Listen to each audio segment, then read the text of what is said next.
kemampuan dua pemuda di depannya yang begitu lihai menghindari sabetan pedang, golok maupun tombak para prajurit perbatasan. Bahkan 2-3 prajurit sempat terjungkal oleh tendangan maupun pukulan tangan kosong keduanya. Itu menunjukkan dua pemuda yang belum diketahui namanya itu memang bukan orang biasa. Melihat anak buahnya belum juga berhasil melumpuhkan lawan, Lurah Tiro mengeluarkan tombak pendeknya yang terselip di balik baju dan lantas masuk ke tengah pertarungan. Tahu pemimpinnya mulai ikut dalam perkelahian, para prajurit perbatasan memberi ruang agar gerakannya menjadi lebih leluasa. Permainan tombak pendek Lurah Tiro mulai membuat lawannya berhati-hati, apalagi setelah beberapa kali ujung tombaknya nyaris mengenai tenggorokan. Namun mendadak, suara teriakan keras menggelegar memekakkan telinga, mengejutkan siapa saja yang ada di tempat itu, hingga beberapa jenak terpaku di tempatnya masing-masing. Patal menoleh ke asal suara, menatap tajam pada Ki Rojoniti yang nampak terengah-engah, berusaha keras menahan amarah. Dialah yang berteriak meminta pertarungan itu dihentikan.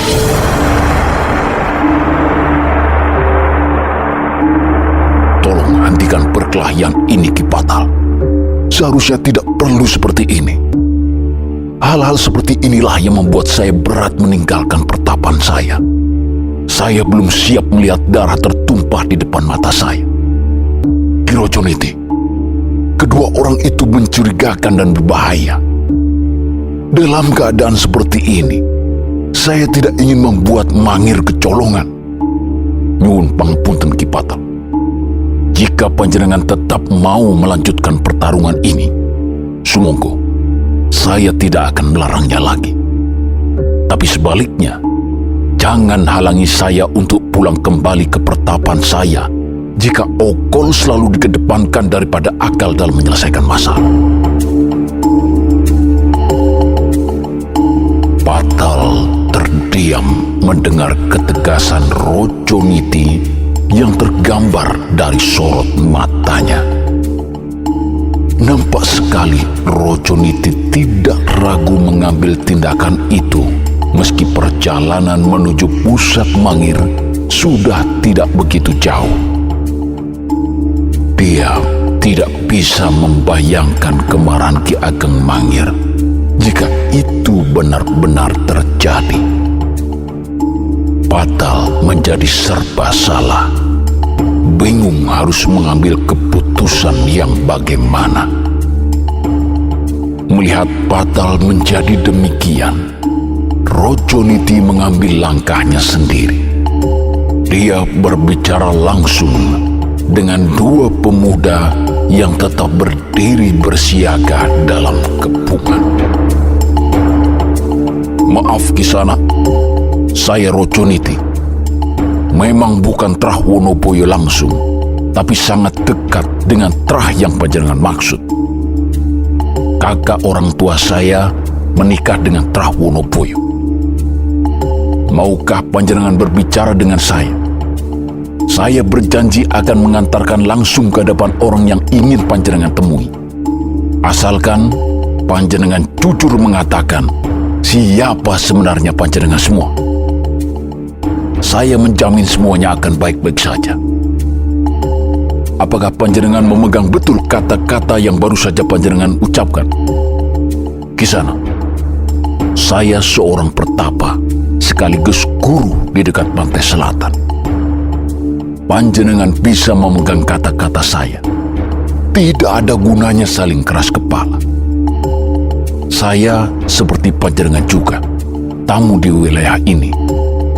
Saya hanya tidak ingin ada yang terluka, apalagi tewas. Baik, Kirojoniti, kami bersedia berbicara dengan panjenengan. Tapi kita tidak mungkin bicara baik-baik di depan senjata yang terhunu seperti ini. Meski sedikit ragu, Patal kemudian memberi isyarat pada para prajuritnya untuk menyarungkan senjata. Sementara Rojoniti berjalan mendekati kedua pemuda hingga tepat berhadap-hadapan. Dia sama sekali tidak khawatir jika diserang secara mendadak. Apa benar panjenengan tamu di wilayah ini? Betul, Kisana. Saudara sayalah yang memimpin wilayah ini. Dia adalah orang yang ingin panjenengan temui. Trah Wonoboyo langsung. Kebetulan saya datang karena ingin bersilaturahmi. Jadi mumpung saya juga akan bertemu dengannya, panjenengan berdua akan saya temani. Sekarang katakanlah, siapa panjenengan sebenarnya? Saya Turaya, dan kawan saya ini Tarpo. Saya berasal dari Gunung Kidul. Kami berdua adalah murid Padepokan Alas Dander yang sekaligus menjaga petilasan leluhur Wonoboyo yang menurut kabar memimpin wilayah tepian Sungai Progo saat ini.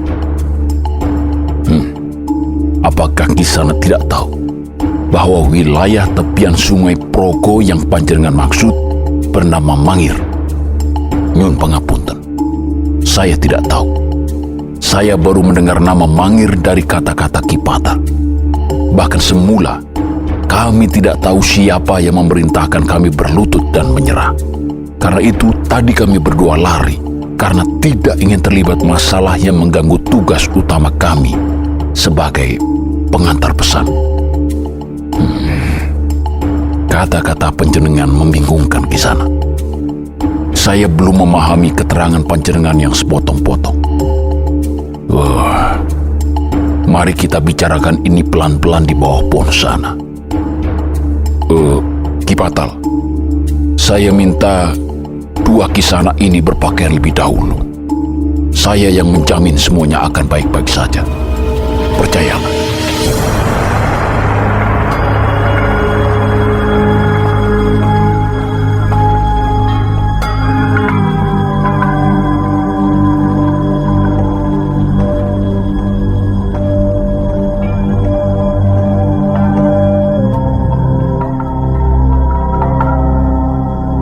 Ketegangan akhirnya benar-benar mereda. Patal memerintahkan para prajurit perbatasan untuk kembali bertugas di tempatnya semula. Sementara Turaya dan Darpo yang telah berpakaian menuju sebuah pohon besar bersama Rojoniti dan Patal untuk melakukan pembicaraan lanjutan.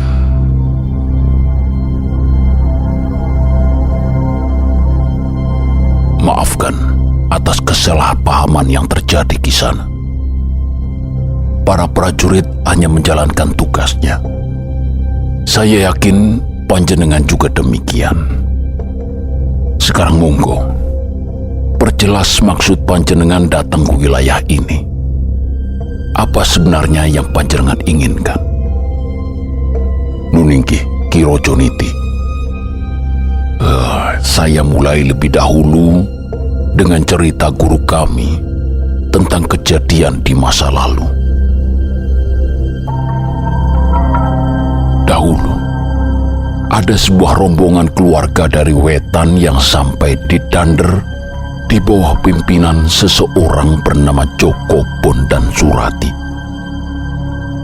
Di desa Danderlah, mereka kemudian menetap. Seusai Joko Bondan dan istrinya wafat, sementara putranya yang bernama Wonoboyo mengembara ke barat, para pendereknya kemudian terpencar-pencar. Namun, yang tetap ada di Dander adalah kakek guru kami yang bernama Eyang Waringin. beliau mendirikan padepokan sembari merawat petilasan Ki Joko Bondan. Di masa Eyang Waringin itulah, suatu kali Ki Wonoboyo mendadak datang ke Gunung Kidul dan mengajak sejumlah warga desa Dander serta desa-desa sekitarnya untuk bedol desa, pindah ke tepian Sungai Proko yang jauh lebih subur. Tentu saja, tawaran itu menarik hati sehingga banyak yang kemudian ikut serta. Namun Eyang Waringin menolak untuk ikut pindah dan tetap berada di Dander. Menurut cerita, ada 1.000 orang yang kemudian mengikuti ajakan Ki Wonoboyo itu hingga lenyaplah kehidupan di desa Dander. Dander berubah menjadi alas gung liwang liwung, sama dengan hutan-hutan di dekatnya. Sejak itu pula, padepokan Eyang Waringin mendapat sebutan sebagai Padepokan Alas Dander, karena memang semuanya telah berubah menjadi alas. Beruntung, meski berada di tengah hutan, padepokan kami tetap mendapat murid dari tempat lain. Tidak banyak, tapi cukup. Sejak bedol desa itu, Eyang Waringin tidak lagi mendapat kabar apapun dari Ki Wonoboyo maupun para warga yang pindah. Sama sekali tidak ada yang datang lagi ke Dander, hingga akhirnya Eyang Waringin wafat. Padepokan kemudian diteruskan turun-temurun hingga sampai pada guru kami, Kalamayang, di mana kami berdua kemudian bergabung menjadi muridnya. Suatu malam, saat sedang bersemedi di petilasan Ki Joko Bondan, guru kami mendapat sebuah wisik. Wisik yang membuat kami berdua buru-buru dipanggil menghadap dan diminta untuk mencari keberadaan Trah Wonoboyo di pinggir Sungai Proko. Guru kami menitipkan pesan yang tidak boleh diberikan pada siapapun kecuali pada yang bersangkutan. Kami diperintahkan untuk menjaga pesan keramat itu dengan nyawa kami sendiri.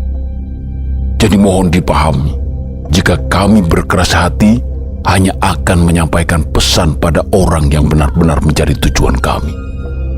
Itu pun, beliau juga harus menunjukkan buktinya lebih dahulu sebelum kami mengatakan isi pesan tersebut.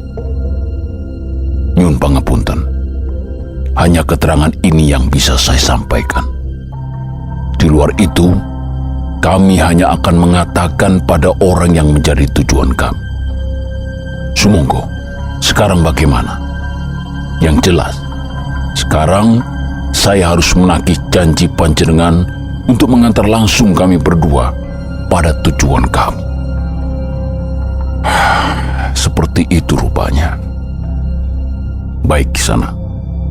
Saya akan menepati janji saya. Percayalah.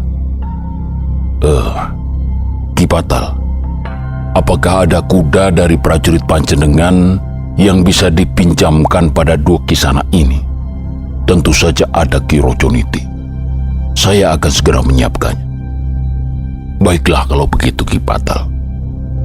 Sebaiknya kita secepatnya menuju Mangir agar maksud Kisana berdua ini bisa tersampaikan dengan segera.